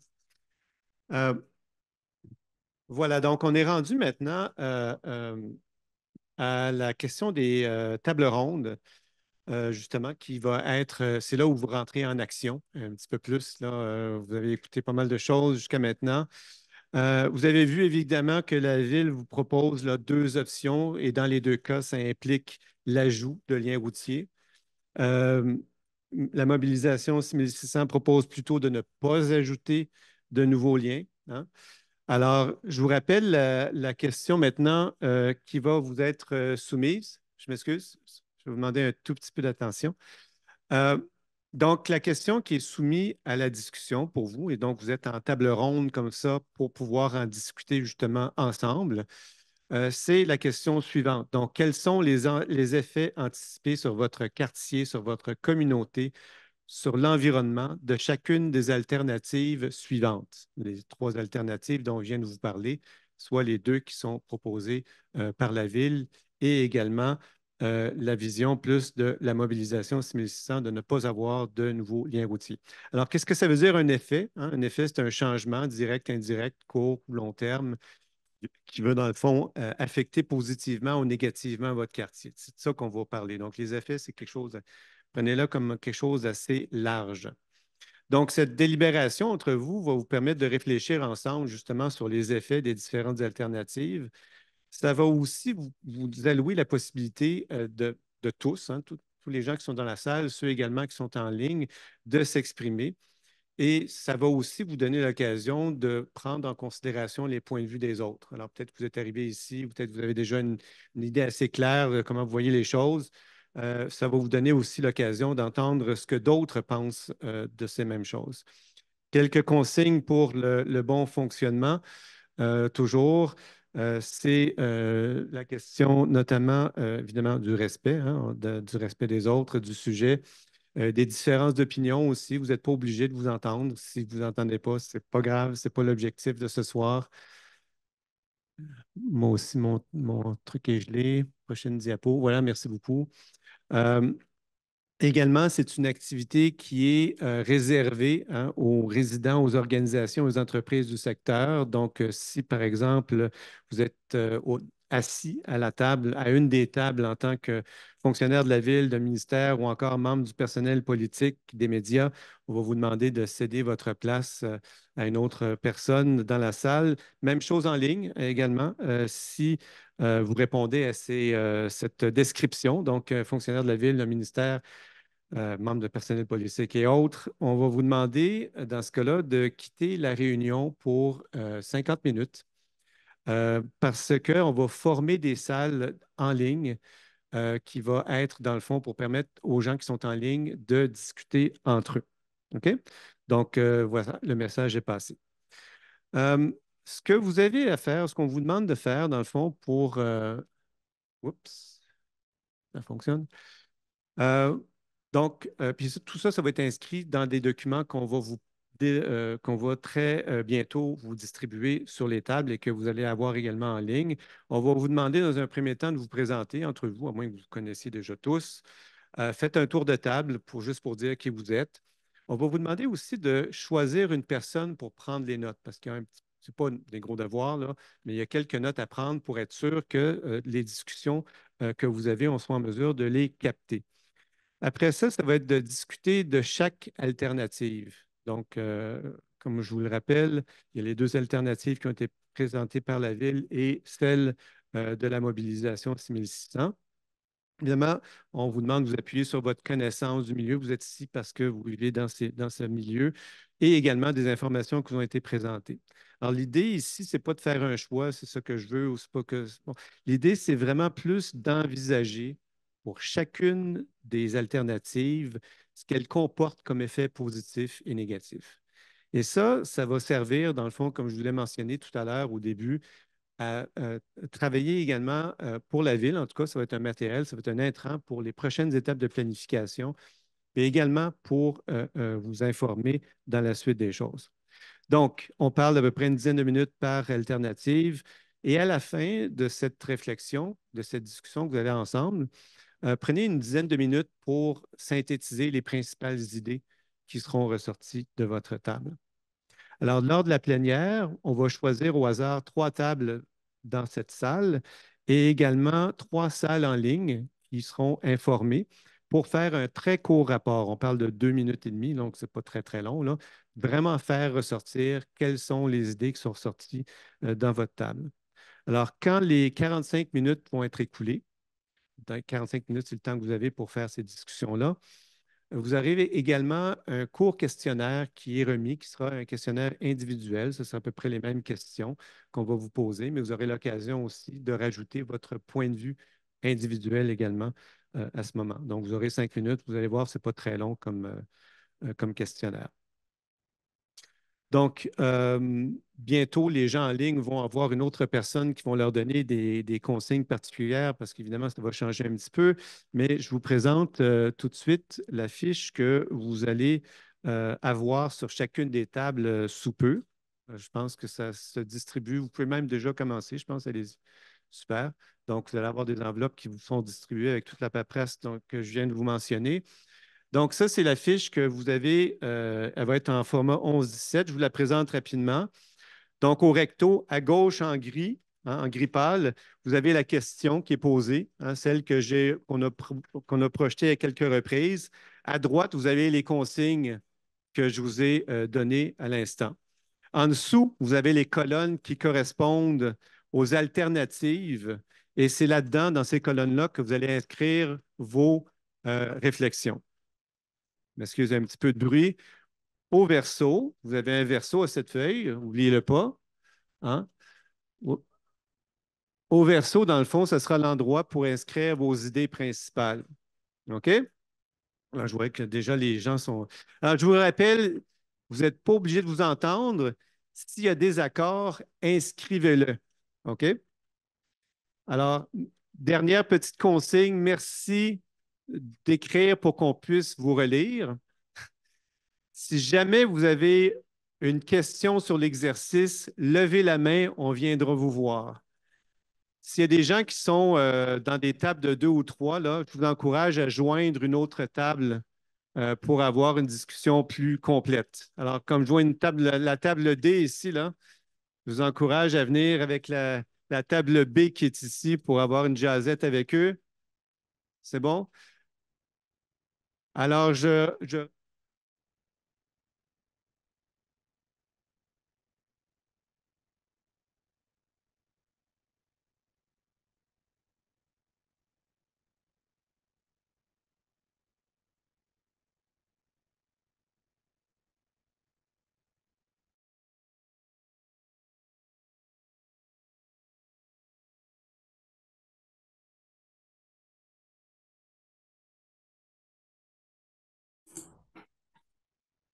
Bonjour, bonjour à tous.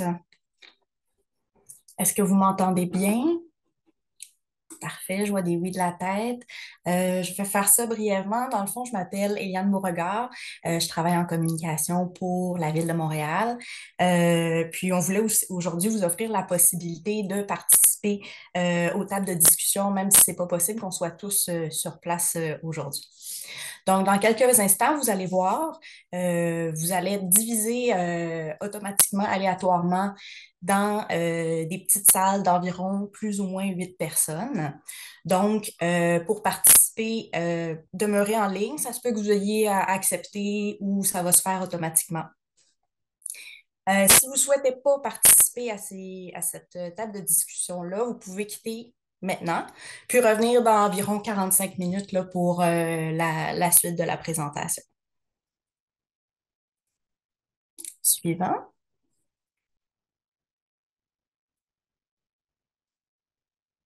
Parfait. Donc, comme je le disais, dans quelques minutes, vous allez pouvoir cliquer sur Participer. Une fois que vous allez être dans votre table, votre sous-groupe, vous allez pouvoir ouvrir votre micro, votre caméra. Vous allez aussi avoir dans le bas de votre écran un module chat. Donc, ouvrez-le, puis vous allez recevoir un lien pour accéder au formulaire. Donc, surveillez le chat, ouvrez le formulaire. Vous allez recevoir d'autres consignes là, un petit peu pour vous aider à gérer à gérer votre temps. Puis, si vous avez un problème technique, vous allez voir, il y a une option pour demander de l'aide, demander de l'assistance. Donc, d'un instant à l'autre, vous allez être divisé dans les salles et vous allez pouvoir commencer à suivre en cliquant sur le lien que vous allez recevoir. Bonne discussion. alors, on va reprendre. Si vous bien arrêtez vos discussions parce qu'on va reprendre en plénière.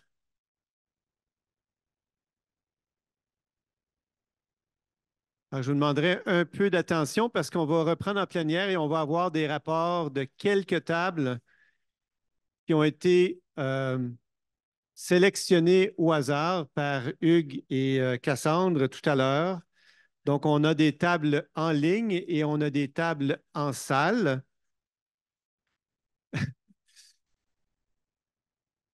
Alors, la période de délibération est maintenant terminée. Ça n'a pas l'air de marcher. Voilà, merci beaucoup. Donc, on est rendu maintenant à la plénière. Ça va être l'occasion de. On ne pourra pas passer à travers toutes les tables, malheureusement, question de temps, mais on en a choisi quelques-unes au hasard. Donc, comme je l'ai mentionné, c'est Cassandre et Hugues qui ont choisi dans une enveloppe, les yeux fermés, des numéros de table. Et également, les tables en ligne ont été choisies également au hasard. On en a trois en ligne et trois en personne. Donc, on va être, pour les gens qui sont en ligne, on est uniquement en mode audio maintenant. Je vais faire une alternance entre table en ligne et table en personne, table en salle ici. On va vous demander d'être très bref, hein, 2 minutes à peu près là, pour chacune des tables. L'idée, c'est de nous dire les principales idées que vous avez retenues. Pas besoin d'explication. Je pense que tout le monde a eu l'occasion de parler beaucoup. Évidemment, vos documents, vous les laissez sur les tables. Ils vont tous être lus. Ils vont tous être colligés également. Donc, je vais commencer par une table en ligne. Pour les gens dans la salle ici, on viendra vous porter un micro. Donc, on a la table en ligne, la table numéro 3. Ça marche. Est-ce que ça marche, la table numéro 3?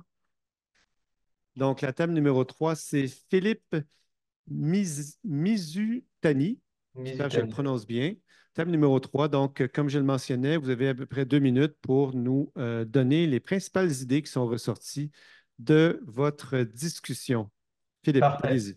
Est-ce que vous m'entendez? On vous entend très bien, merci. Parfait, merci beaucoup. Donc, à la première question, quels sont les effets de la première configuration avec la branche nord vers l'Assomption? Évidemment, la destruction d'une partie du boisé, selon les participants de notre groupe, était vraiment inacceptable. On vient réduire le verdissement dans un secteur qui en a absolument besoin. Ce lien n'atténuerait pas les nuisances et en plus, une autoroute ou une route surélevée tendra à créer des nuisances qui porteront beaucoup plus loin qu'une route qui est au sol. Donc, on parle de pollution sonore, de l'air, de lumière. Deuxièmement, les effets pour la configuration sans branchement vers Hochelaga, évidemment, a le bénéfice de ne pas faire une destruction du boisé. Par contre, les mêmes nuisances, incluant celles qui sont en lien avec une route surélevée, s'appliqueraient aussi.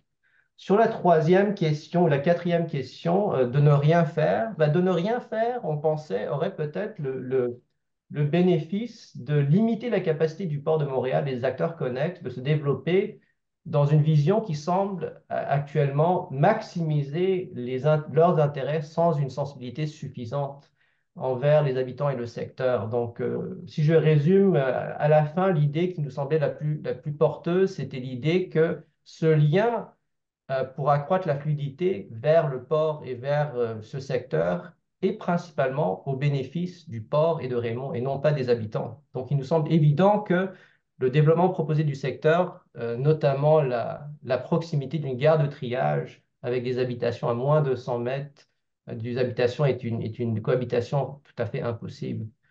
La population aussi, évidemment, est contre ce type de développement. Donc, un projet pour appuyer le développement du port ne devrait-il pas être un outil de négociation pour forcer le port et pour forcer Raymond à reconnaître les faiblesses évidentes de leurs objectifs et de proposer de meilleures solutions? Voilà. Très bien, merci beaucoup, Philippe.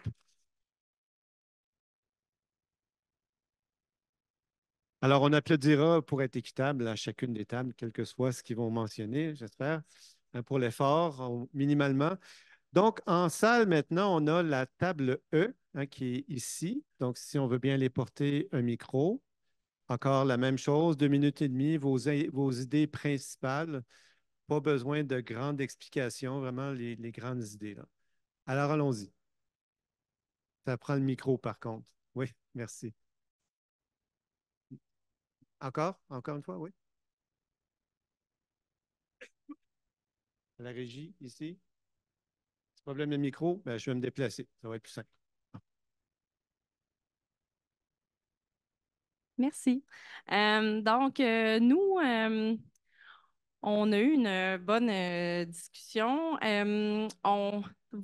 On avait évoqué le fait que, advenant un développement de la branche nord d'Assomption et sans la branche nord d'Assomption, seulement la partie qui va vers Notre-Dame, mais on assiste à une socialisation des coûts de ces routes-là à tous les citoyens du Québec et de Montréal, mais avec une privatisation des profits pour le port et pour Raymond Logistique. Ça, c'était un effet indésirable de ce projet-là qu'on ne retrouve pas euh, sans l'ajout de ces liens-là au réseau supérieur.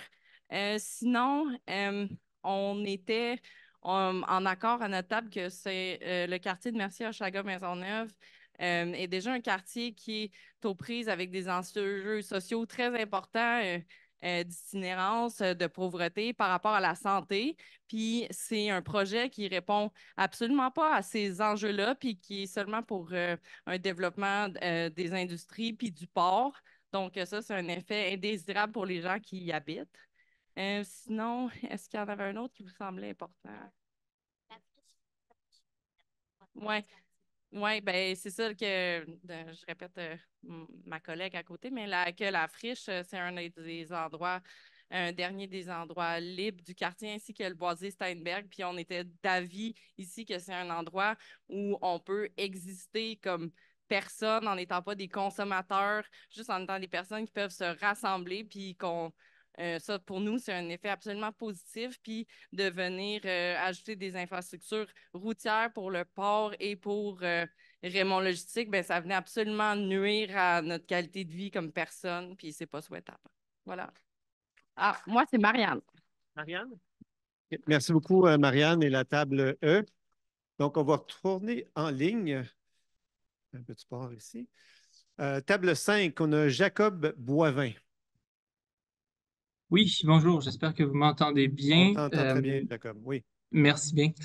J'aurais peut-être pas un truc aussi structuré que les deux tables précédentes. D'emblée, en fait, je ferais juste mentionner que de notre côté, il y a pas eu nécessairement de consensus. Donc, on était 5 personnes. Et donc, il y en avait 4 personnes qui, pour les deux premières propositions, en fait, c'est-à-dire avec ou sans embranchement nord, considéraient que c'est un projet là, qui allait en contradiction là, avec la vocation écologique de la ville de Montréal. Et donc, c'était des retombées néfastes là, qui étaient anticipées de façon générale. Que, justement, bon, avec l'embranchement, ça serait une destruction du boisé qui serait inacceptable. Et que même sans embranchement, là, donc, ça serait, les retombées seraient néfastes en termes de nuisances. On considérait un peu ce qui avait été mentionné tantôt, là, qu'il y aurait quand même une augmentation des nuisances de façon générale. Mais bon, je t'ai quand même mentionné qu'il y avait une personne dans notre groupe qui considérait l'inverse, donc qui considérait que ça pouvait répondre en partie à cette problématique de désengorgement en détournant le trafic vers l'Assomption. Et donc, de ce côté-là, il y avait donc une interprétation positive de ce côté. Euh, Après ça, pour ce qui était de la troisième proposition, si on veut, donc de ne pas faire de prolongement, encore une fois, donc 4 personnes qui s'alignaient plus avec cette vision-là, qui considéraient que c'était un petit peu plus pertinent de ne pas justement encourager des infrastructures qui donneraient raison à un développement industriel continu davantage. Mais de l'autre côté, bon, une personne qui considérait que il y avait probablement des enjeux là, d'interrogation à savoir comment on allait développer le quartier dans cette perspective-là. Sinon, une interrogation à savoir est-ce que le boisé pourrait quand même être développé ou valorisé, ce qui a été contredit par rapport à l'expérience que les usagers avaient du boisé. Les 4 personnes n'avaient pas du tout la même expérience, mais l'autre personne, oui. Donc, plus ou moins, donc, c'est ça, 4 personnes sur 5 s'alignaient plus avec la vision de mobilisation 6600. Une personne semblait plus s'aligner avec la vision de la ville de Montréal. Merci beaucoup, Jacob. On a dit qu'on applaudissait à chacune des tables. Merci. Alors, la prochaine, c'est la table Q. Oui, ici. Avez-vous décidé qui allait parler? Ah, OK. Tiens, voilà. Peut-être juste te présenter avant. Allô? Eh ben, je m'appelle Marion. Donc, nous, on était 4 personnes. C'était intéressant parce qu'il y avait 2 personnes qui n'étaient pas forcément très au courant du projet, puis même de l'historique du projet, on va pouvoir dire.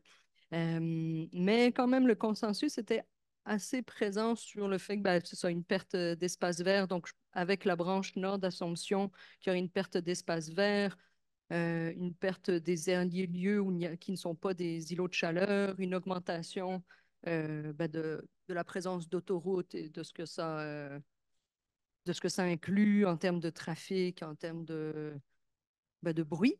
Et puis, sans la branche nord, on s'entendait pas mal sur le fait que il y avait quand même un peu cette augmentation des îlots de chaleur. Mais dans notre table, on était d'accord quand même pour tout le reste, hein. On voulait insister sur le fait qu'on était d'accord pour les pistes cyclables, les trottoirs élargis, les plantations d'arbres, les réductions de voies. Ça, c'est correct. Juste. Mais le reste, ça nous causait vraiment problème. On s'est interrogé beaucoup sur l'implication du MTQ là-dedans, du ministère du Transport du Québec, dont on n'entend pas parler, mais qui nous semble plus responsable de la construction. Donc, on essayait de comprendre un peu où est-ce qu'il se situait là-dedans, puis on ne voyait pas trop l'intérêt pour les citoyens du projet, si ce n'est, c'est ça, de répondre un peu aux volontés du port, du CN, de Raymond Logistique et la place du MTQ, voilà. Et finalement, pour ce qui était de ne rien faire, on se disait que ça ouvrait la voie à réfléchir à des alternatives d'installer des tramways. Il y a quelqu'un qui a mentionné la possibilité de mettre des tramways, de conserver des espaces verts, d'en augmenter. Donc, c'est ça. C'était pas mal ça notre point de vue. Merci. Merci, Marion. On a une dernière personne en ligne qui s'appelle Millie Noël. C'était la table 7. On va entendre à l'instant. Oui, bonjour, c'est Gaëlle Dupuis. Euh, En fait, il y a beaucoup de choses qui ont été dites dans les tables précédentes, fait que, au risque de se répéter, là, c'est peut-être important de le faire quand même. Nous, dans notre groupe, il y a eu un souci commun, oui, pour les milieux de vie qui abritent le terrain vague, donc des questions d'un souci écologique. La ville ne parle pas d'écosystème dans son projet, elle ne parle pas des implications sociales directes pour la population de Chagrin-Maisonneuve. Euh, donc, c'est ça, on n'acceptait pas l'idée de voir le boisé détruit. On a aussi une camarade de Notre-Dame-des-Victoires qui nous parlait que tout ça impliquerait une augmentation des rats, de la vermine, de la poussière. On avait aussi un souci que la construction en hauteur de voies surélevées, ben, peut-être que ça limite le bruit puis les dommages pour les personnes au premier et au deuxième étage. Mais pour notre autre camarade qui était au troisième étage, c'était une augmentation du bruit, de la poussière. Donc, je pense que c'est à considérer. Je pense aussi qu'avec toutes ces nouvelles installations-là, puis on nous propose, oui, une coulée verte, des aménagements, mais je pense qu'il faut faire la distinction entre, en ce moment, ce à quoi on a accès, c'est du sauvage, c'est des écosystèmes des formes de vie actuelles présentes en ce moment, versus on nous propose des aménagements. Il faut faire attention avec l'idée, je pense, de planter des arbres pour ménager là, les dommages. Là, bon, et plutôt valoriser le sauvage où on a accès en ce moment. Puis aussi, comme d'autres l'ont dit, un espace sauvage qui est libre d'accès. Plus de routes, d'aménagement, ça implique aussi plus de surveillance, un espace qui est plus policé. Est-ce que c'est vraiment ça qu'on veut? Pas nécessairement. Donc, voilà. Puis finalement, on est venu au constat aussi, puis en réalisant en fait qu'on est pogné avec ce projet, cette augmentation de l'activité industrielle ou portuaire due à l'inaction de la ville quant au zonage de cette section, de cette portion de territoire-là. Ben, on est comme devant le constat de qu'est-ce qui est, comment se ménager à travers tout ça, comment prendre soin comment établir des réseaux d'entraide pour résister aux îlots de chaleur. Parce que bon, tout ça figure pas dans le plan de la ville. C'est un peu à ça qu'on est venu, des points peut-être qui se distinguent un peu des autres tables. Donc voilà. Merci beaucoup, Gaël. C'est bien ça?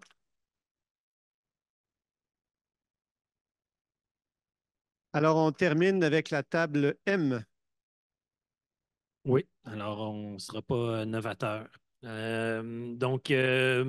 donc dans les deux cas, augmentation de bruit, poussière, minéralisation, donc gestion d'eau de pluie, îlots de chaleur, etc.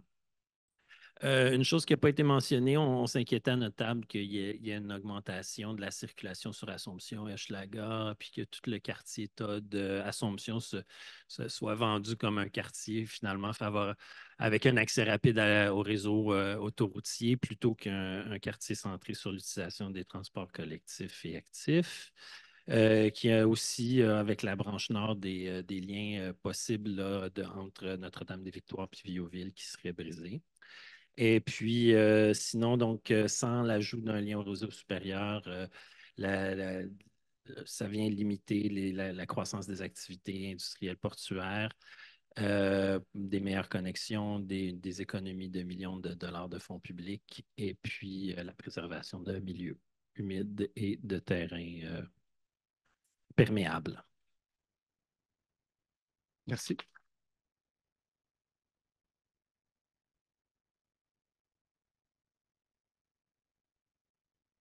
Ben, merci beaucoup pour tout le travail que vous avez fait là, dans la dernière heure, puis de nous avoir écoutés pendant une heure avant. On arrive à la fin de cette rencontre. Donc, Merci à tout le monde, aussi aux présentateurs, Cassandre et Hugues, tous ceux qui ont travaillé aussi à l'organisation. Il y en a qui ont travaillé très fort. Je pense qu'ils se reconnaissent. Et donc, je vous remercie, en fait.